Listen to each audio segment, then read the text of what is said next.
start getting into the crux of this forum. If you told me that you made $100,000 last year, that actually the money you made went up by 50%, because the year before you made $50,000 and now you make $100,000. Now, without any further information, I'll say, wow, you're rich. You told me you made $1 million last year. This year you made $2 million. I'll say, wow, you're rich. But it's not enough to tell me how much more money you have made for me to really know whether you are wealthy.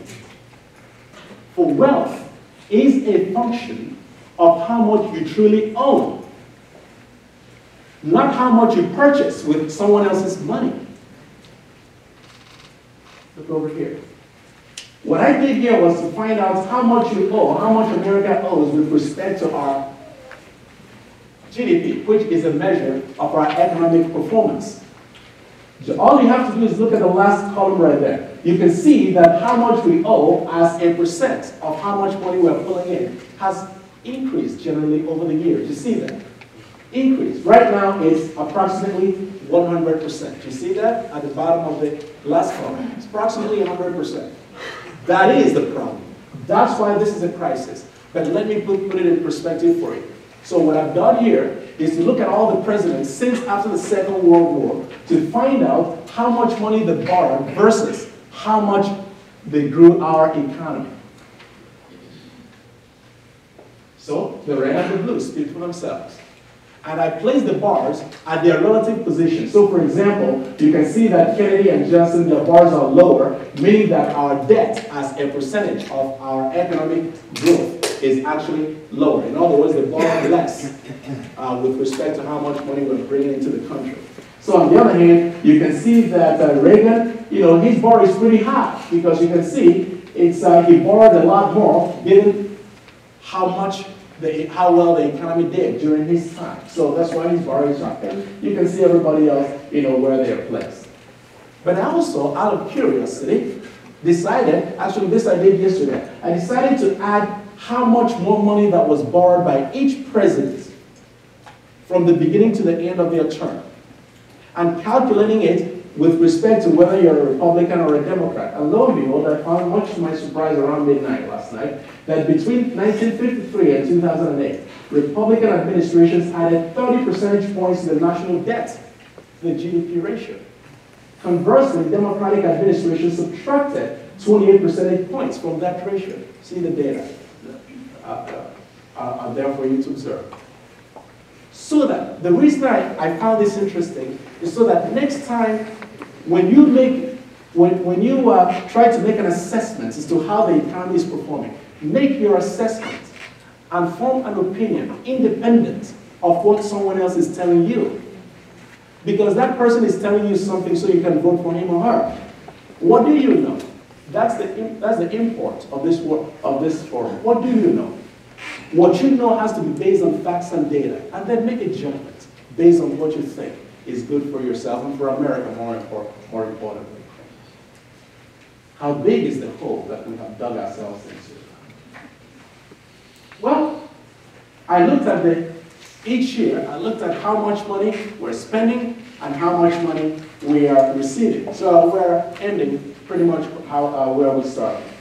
And of course, you can see that things look good, toward the ending of Bill Clinton's term, but that surplus was paid out to most of us, so we got the money and we enjoyed it, and then after that, the red line, which is our spending, went above the green line again, and things don't quite look so well. Okay. So, this chart that you see here is probably one of the most important takeaways from this presentation. First, look at how much money we're spending as a percent of our economic performance. That's the last column, spending. You can see that it's been around 20%, 21, 20%. And look over here, go down, you can see now it's 25% in 2009. Okay, we kind of got it down to about 24%. So you can see how much our spending has increased over the recent years. So if anybody were to ask you, if anybody were to say that our current debt crisis is as a result of too much spending? The answer is yes, because we are spending a lot of money versus how much money this country is making. But look over in the middle column too, which is revenues. It's about 18, 19%, and look down, it's less than 15%. So that how much money government is picking up in tax revenues as a percent of the country's performance, economic performance, has dropped off drastically. So if somebody were to say that the problem with our debt crisis is as a result of the fact that the government is not picking up sufficient tax revenues to run the government, the answer is also what?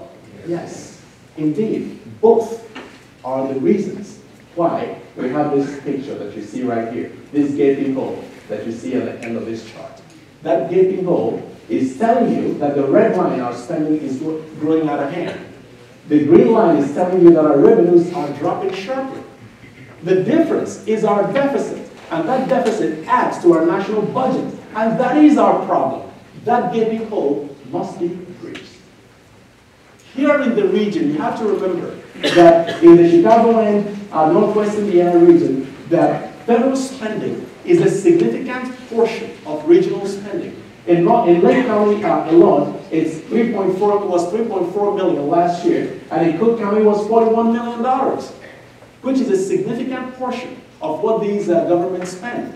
And you also have to remember that from last year, the state of Indiana started to experience a budget deficit. Now, $1.4 billion.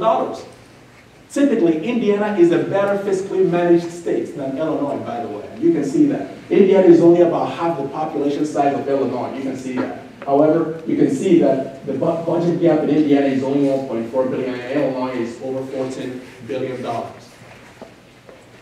But put things in perspective for our region. Two key industries here are construction and manufacturing.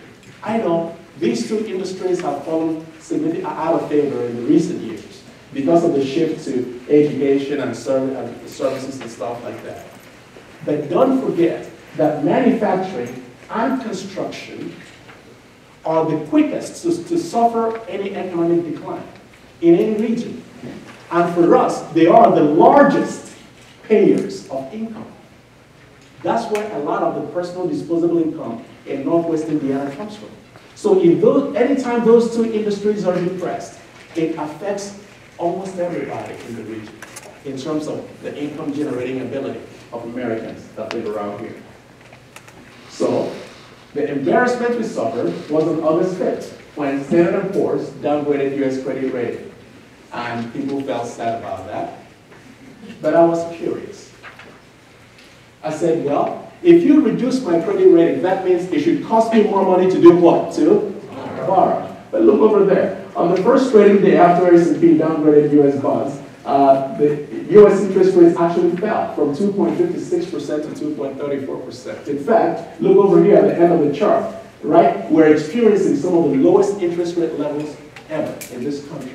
So I'm not really sure that that downgrading in our credit rating was well thought out. As much as it wasn't well thought out by S&P when they gave those AAAs to those derivatives during the peak of the financial crisis, remember? So in my humble opinion, I beg to differ in this assessment of the U.S. credit rating, and you can ask me why some more. But here's what I showed my students, and this is in class. Well, in the world right now, there are 5 countries with AAA credit rating. France, Germany, the UK, Canada, and Australia. Well, I said, well, let me find out how much these countries are paying to borrow versus how much America is paying to borrow.